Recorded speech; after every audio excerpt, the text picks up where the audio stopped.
এই ছেলেটি তার মেয়ের জন্য একটি ছোট ড্রেস কিনে আনলে তার মা বলে, আরে তুমি এটা কি ধরনের ড্রেস কিনেছ? ছেলেটি বলে, আরে সমস্যা কি, সে তো ছোট।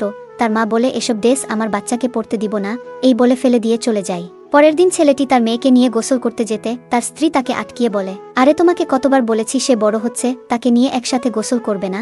সে বলে, তুমি ভুলে গেছো মনে হয় আমি তার বাবা।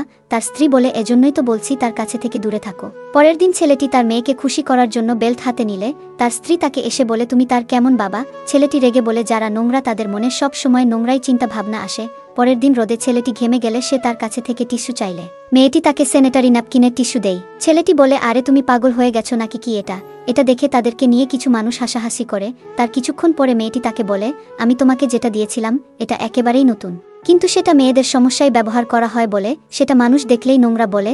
আমাদের মেয়ে বড় হচ্ছে, তাকে কিছু কিছু জিনিস থেকে এরকম বিরত রাখতে হবে যেন সে বড় হয়েই জানতে পারে যৌনতা কি। ছোটবেলায় সে এসব জানলে নষ্ট হয়ে যাওয়ার সম্ভাবনা থাকে। তাই আপনি আপনার মেয়ের সামনে এমন কিছু করবেন না যাতে তারা খারাপ শিক্ষা পায়। ভিডিওটি ভালো লাগলে একটি লাইক দিয়ে যাবেন।